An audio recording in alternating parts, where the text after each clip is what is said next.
మన ప్రపంచం శాంతి పేరుతో ఎంతగా యుద్ధాల్లో మునిగిపోయిందో మనందరికీ తెలుసు. ఇప్పుడు అదే విషయం మీద భారత విదేశాంగ మంత్రి ఎస్ జయశంకర్ గారు యుఎన్ సభాముఖంగా నేరుగా చెప్పారు, all is not well with the United nations అని. అంటే ఐక్యరాజ్య సమితి డెసిషన్స్ ఇక ప్రపంచం కోరుకునే దిశలో లేవని స్పష్టంగా చెప్పేశారు. ఇదేంటో ఎందుకంత సీరియస్గా చెప్పారో తెలుసుకుందాం ఈరోజు మన వీడియోలో. రండి రండిరా. ఇటీవల యుఎన్కి 80 సంవత్సరాలు పూర్తయ్యాయి. దాన్ని గుర్తుగా ఒక పోస్టేజ్ స్టాంప్ విడుదల కార్యక్రమం జరిగింది. అక్కడే జయశంకర్ గారు మాట్లాడారు. ఆయన మాటల్లో ఒక స్పష్టమైన బాధ కనిపించింది. ప్రపంచం ఈ సమయంలో సంఘర్షణలతో ఉంది, కానీ యుఎన్ మాత్రం శాంతిని ప్రతిబింబించడం లేదు అని. ఇది సాదాసీదా కామెంట్ అయితే కాదు, ఇది యుఎన్ యొక్క క్రెడిబిలిటీ పైన నేరుగా దెబ్బపడినట్టే. మరి ఈ కామెంట్స్ ఎందుకు వచ్చాయో చూద్దాం. కొద్ది రోజుల క్రితం స్విట్జర్లాండ్, అవును అదే చాక్లెట్స్, బ్యాంక్ అకౌంట్స్, న్యూట్రాలిటీకి పేరుగాంచిన దేశం, భారత్పై కామెంట్ చేసింది. అదేంటంటే భారత ప్రభుత్వం మైనారిటీల రక్షణకు, మీడియా ఫ్రీడమ్కి సమర్థమైన చర్యలు తీసుకోవాలి అని. అంటే మన దేశాన్ని టార్గెట్ చేస్తూ moral లెక్చర్లు ఇచ్చినట్లే. In India, we call on the government to take effective measures to protect minorities and uphold the rights to the freedom of expression and the freedom of the media.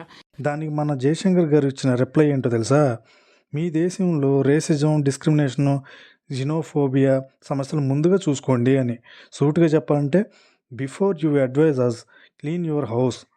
We would also like to respond to the surprising, shallow and ill-informed remarks made by Switzerland, a close friend and partner. As it holds the UNHRC presidency, it is all the more important for Switzerland to avoid wasting the Council's time with narratives that are blatantly false and do not do justice to the reality of India. Instead, it should focus on its own challenges such as racism, systematic discrimination and xenophobia. As the world's largest, most diverse and vibrant democracy, with a civilizational embrace of pluralism, India remains ready to help Switzerland address these concerns. ఇదే డిప్లొమసీలో Savage moment అన్నమాట. ఇదంతా జరుగుతుండగానే పక్కన పాకిస్తాన్ మళ్ళీ తన పాత dialogue మొదలుపెట్టింది. UN వేదికను వాడుకుని కాశ్మీర్ కాశ్మీర్ కాశ్మీర్ అంటూ తప్పుడు ప్రచారం, మళ్ళీ టెర్రరిస్ట్ని ఫ్రీడమ్ ఫైటర్స్ అంటూ చూపించడానికి ప్రయత్నించింది. The Council must also pay more attention to the situation in the IIOJ-NK as the continued gross violations and denial of the Kashmiris' rights, including right to self-determination, carry broader risks for the region. కానీ ఈసారి భారత ప్రతినిధులు చాలా ఘాటుగా స్పందించారు. మీరు freedom fighters అంటున్న వాళ్ళు సాధారణ పౌరులను చంపే టెర్రరిస్ట్ అని కౌంటర్ ఇచ్చారు. India reaffirms that the Council must remain universal, objective and non-selective in its approach.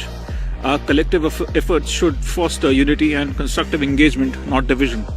A delegation that epitomizes the antithesis of this approach continues to abuse this forum with baseless and provocative statements against India.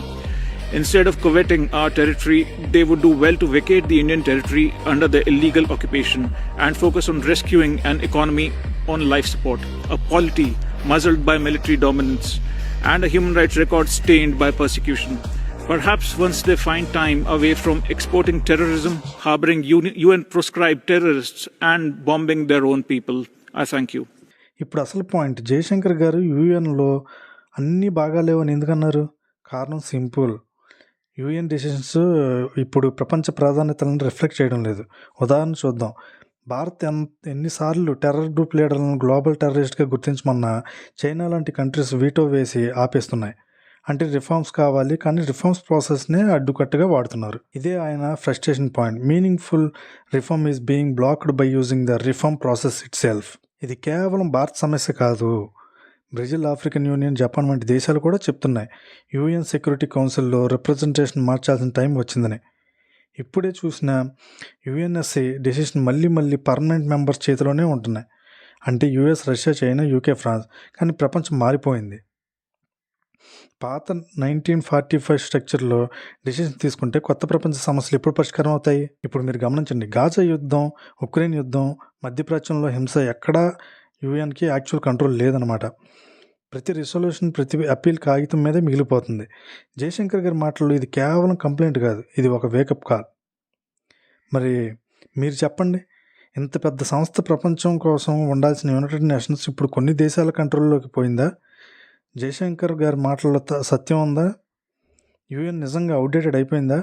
Me comments కింద మీ అభిప్రాయాలు అన్నీ comments రూపంలో తెలపండి. ఇలాంటి విషయాల్ని మీరు ముందుగా తెలుసుకోవాలనుకుంటే మిస్టర్ మాస్క్ ఛానల్ని సబ్స్క్రైబ్ చేసుకోండి. మీ అభిప్రాయాల్ని కామెంట్ రూపంలో తెలపండి. జై హింద్, జై భారత్.